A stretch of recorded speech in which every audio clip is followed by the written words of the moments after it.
Time to pull up a chair. We've got another great story for you today in the rLounge.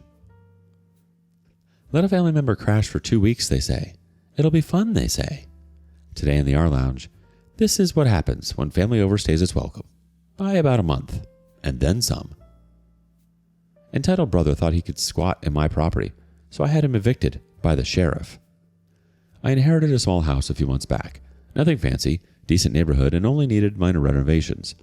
I decided to keep it as an investment property to eventually rent out. Never thought this decision would lead to a family war, but here we are. My brother called me out of the blue asking if he could crash at the house for a couple weeks while he got back on his feet. According to him, his roommate had kicked him out without notice, and he needed a temporary place to stay. I should have known better, but I agreed. We're family, right? I made it crystal clear that it was only for 2 weeks max.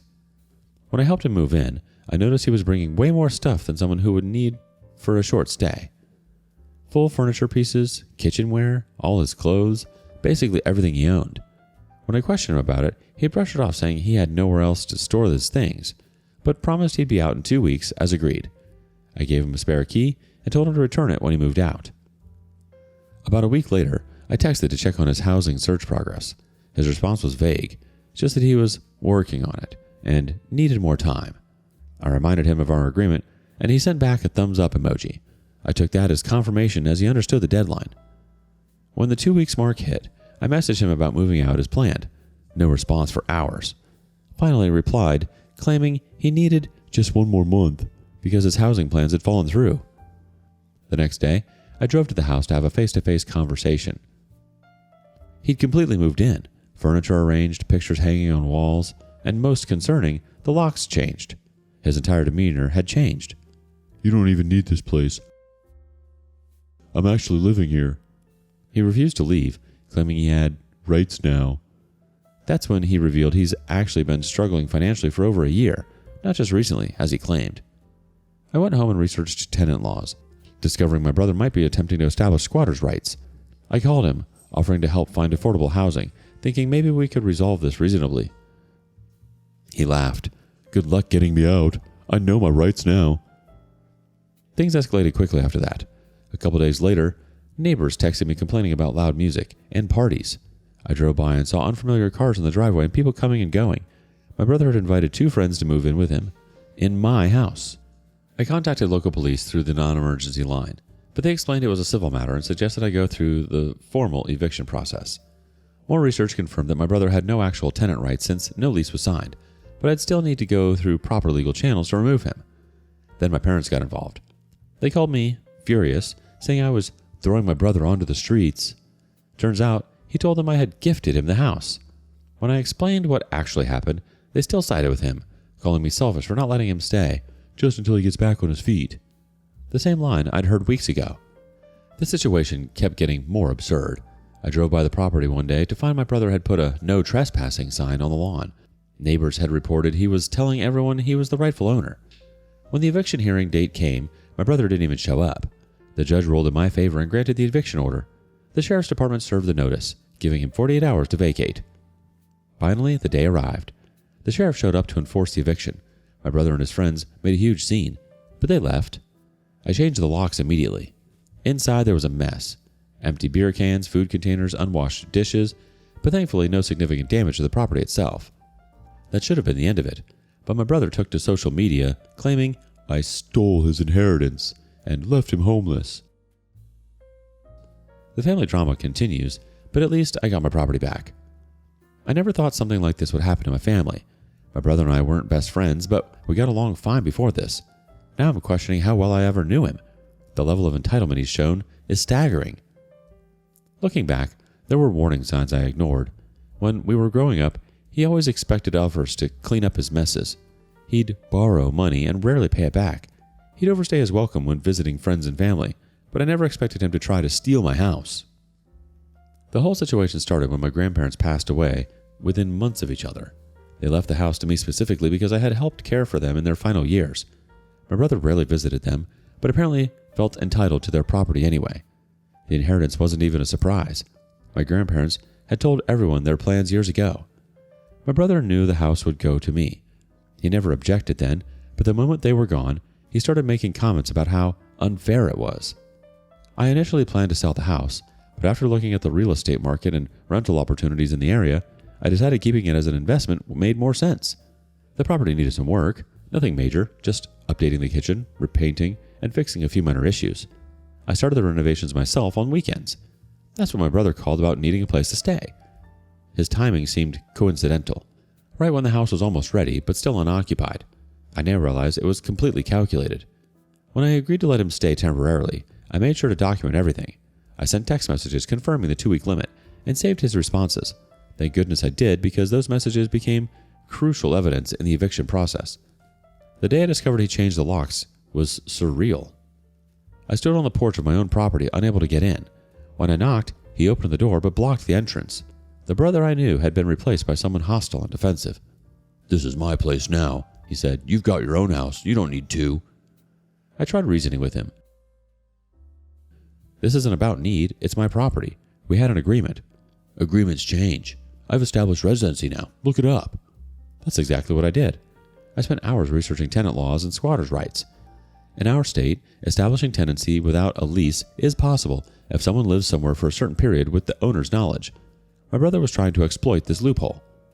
What made it worse was discovering he'd been telling neighbors that he was the new owner. One elderly couple next door mentioned how nice it was that the house was staying in family, and that I had generously given it to my brother. He'd created an entire false narrative. The party started soon after. Cars would line the street on weekends, music blared until early morning hours. Empty bottles littered the yard. Neighbors started complaining, first to my brother, then to me when he ignored them. I tried reasoning with him one more time before filing for eviction. I offered to help him find affordable housing, even offering to pay his first month's rent somewhere else. His response was to laugh in my face. "Why would I leave? I've got a sweet setup here. Free house thanks to you." That's when I realized that this wasn't just about housing. He was enjoying taking something from me. There was a satisfaction in his voice when he thought he'd outsmarted me. The eviction process was straightforward but frustratingly slow. I filed the paperwork and paid the fees. A hearing date was set.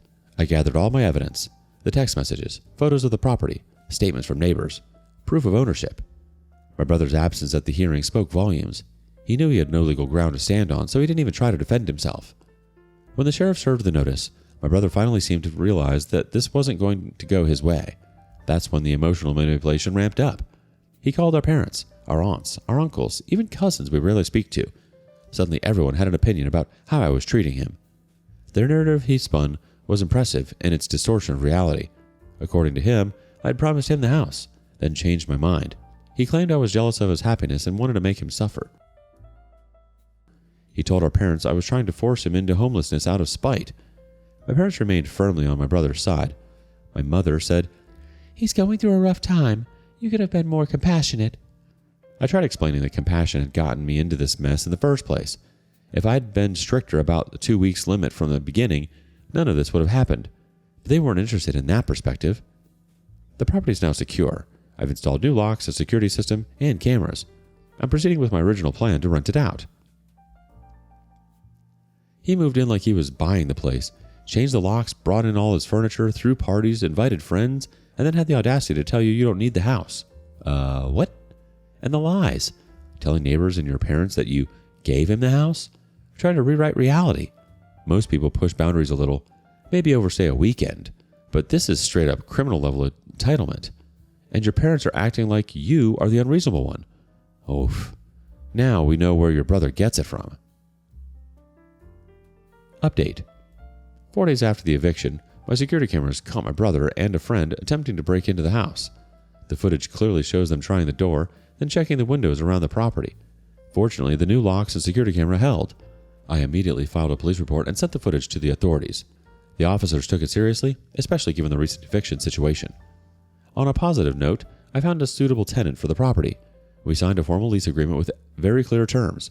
They're a middle-aged couple with excellent references and rental history. They moved in last week, and so far, everything is going smoothly. The final development, so far, came when my brother was arrested for violating the restraining order. After the warning messages to my tenants, he drove by my house multiple times, which was explicitly prohibited in the order. A neighbor's security camera caught him clearly. He was released with a stern warning from the judge that next time would result in jail time. Since that court appearance, things have been quiet. His social media accounts have gone silent. The harassing messages have stopped. For those who suggested therapy or family mediation in the comments of my original post, I appreciate the thought, but that ship has sailed. You can't reason with someone who refuses to acknowledge reality. My brother genuinely believes he's entitled to what I have simply because he wants it. No amount of talking will change that. Update 2. It's been about a month since my last update, and I figured I'd share the latest developments in this ongoing saga with my squatter brother. Things have finally calmed down. Life has been quiet these past few weeks. No harassment, no threatening messages, no family members calling to berate me. At first, I was suspicious of the silence, waiting for the other shoe to drop. But it seems my brother has actually moved on, at least geographically. I found out that my brother is staying with a distant relative who doesn't know the full story of what happened here. I'm just relieved to have some distance between us. The farther away he is, the better. The property has been rented without issue. The tenants are paying on time and taking good care of the place. They haven't reported any further contact from my brother. The security system has been worth every penny just for my peace of mind. My parents reached out last week. Their tone has softened somewhat, though they're still defending my brother's actions. The conversation is strained but civil. They asked how I was doing, and I kept my responses brief and focused on neutral topics. I refused to discuss my brother at all, which clearly frustrated them, but I'm not budging on that boundary. They can either respect it or we don't talk. Simple as that. I received a message from a cousin who lives in the state where my brother relocated. Apparently my brother approached them with the same temporary housing story he used on me. Just need a place for a couple of weeks while I get back on my feet. Sound familiar? I immediately sent my cousin documentation of what happened here. The eviction papers, security footage, everything. They were shocked. A few days later, my cousin updated me. They kicked him out, and he was forced to find alternative housing. The property inspection went well last week. The rental is in great condition, and the tenants seem happy. They've reported no further harassment from my brother or anyone else. One small victory in this mess. I've maintained the restraining order despite my brother's relocation. If he returns to the state, the legal protections remain in place. The police have been surprisingly helpful throughout the process, keeping records of all incidents and taking the situation seriously. The financial aspect has worked out better than expected. The rental income from the property covers the mortgage, insurance, and maintenance costs, with a small profit margin, exactly as I'd planned before the whole mess started. For those wondering about legal consequences beyond the eviction and restraining order, there weren't any. The attempted break-in wasn't pursued by prosecutors due to lack of clear facial identification in the footage. The harassment stopped before it reached levels that would trigger more serious charges. In some ways, that's disappointing, but I'm satisfied with the outcome. He's gone, the property's secure, and I moved on. The rental property is now generating steady income with zero drama. The tenants recently signed an extension to their lease, indicating they plan to stay long-term. This will likely be my final update on the situation, as there isn't much more to tell. My brother is someone else's problem now. The way your parents defended him proves that sometimes dysfunction is generational. Some people simply can't recognize when someone is clearly out of control, or when they themselves are enabling it. Your brother didn't just not have it together. He weaponized his chaos, hoping to drag you and everyone else down with him. So long, bro. Let us know your thoughts in the comments below. And thank you for joining us today in the rLounge. Be sure to like and subscribe and hit that notification bell so you don't miss out on our next video. Until next time. And please put your chair back where you found it.